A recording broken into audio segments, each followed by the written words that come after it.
Hello, my name is Nathan Cox. I'm a veteran of the Army, serving from March 2006 to August 2009, serving specifically in Baghdad from October of 2007 to December of 2008. I support Ron Paul for president in 2012. I don't support many candidates nowadays, but Ron Paul is certainly one I do support, and I'll briefly explain why I do. Let me start off by saying I was pretty much politically apathetic prior to joining the Army in 2006. It was actually while I was in Iraq that my apathy was cured and I woke up. It was just a month or two after I'd gotten into country where a buddy of mine from back home who was going to linguistics school in Texas told me to check out the fellow named Ron Paul. So that's just what I did. I started Googling and YouTubing Ron Paul videos. I was watching the presidential debates via YouTube after they had aired. And everything he was saying on all the issues just made complete sense to me. So after watching numerous amounts of videos and kind of biting the hook, line, and sinker, so to speak, I bought a bunch of books. I bought about 6 or 8 books, half of them written by Ron Paul, the other half concerning foreign policy and economic policy. So after I had bought these books and done some other supplemental research, I realized what Ron Paul was saying about freedom, about non-interventionism, whether it's foreign policy or whatever it might be, was on point according to the Constitution, according to what the Founding Fathers had intended originally for this country. I soon realized that Ron Paul's message is the simple message of freedom, voluntarism, and the non-aggression principle. I soon realized that this man, an obstetrician who's delivered over 4,000 babies, has been saying the same things ever since he's been in Congress. He's never voted to raise taxes. He's never made a vote that undermined liberty. That says a lot to me. That right there shows me, how much integrity the man has. It shows me how big of a champion of the Constitution Ron Paul is, and it shows me that he takes his oath to the Constitution seriously, and I highly respect him for that. He also wants to get rid of the Federal Reserve. He wants to abolish the IRS, Department of Homeland Security, Education, so on and so forth. And those are all things that I'm on board with.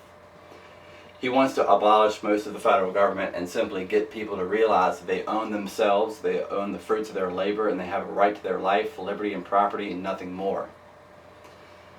Ron Paul helped me realize that you cannot dissect freedom like it's some type of cancer in the body. You can't just pick and choose what freedoms an individual is allowed to have and what they aren't.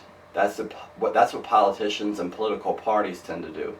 Politicians and even American citizens have voted our freedoms down the toilet for decades on end, while simultaneously spending money quicker than the printing press can print it.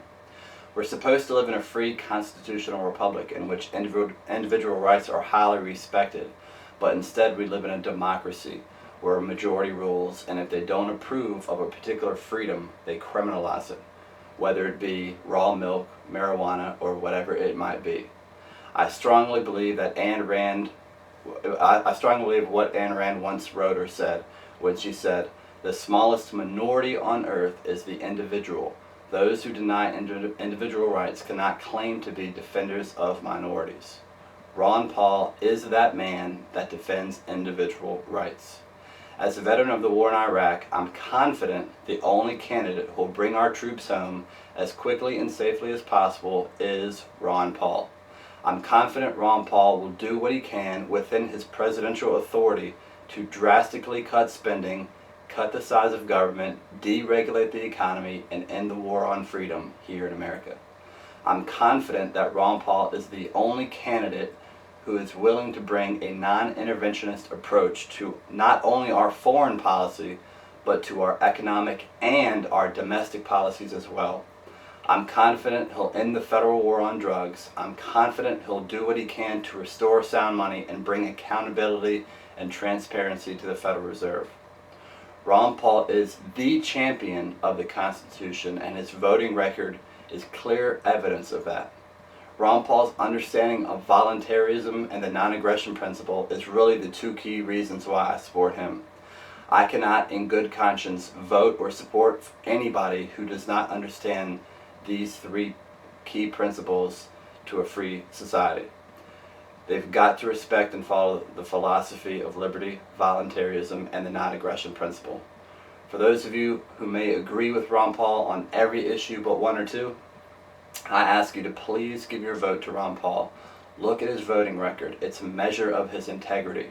Ron Paul is the choice of the troops. In 2008's election, he received the most campaign contributions from military personnel than all candidates combined. And according to the most up-to-date contribution reports for this 2012 race, he's still leading in contributions by the military. So please, realize that the man who predicted the economic collapse in 2008, the man who's got a solid voting record that reflects the Founding Fathers' intentions, the man who wants to get rid of the income tax, the man who respects liberty, life, and property, please join me in giving Ron Paul your vote in the primary in 2012. Thank you very much.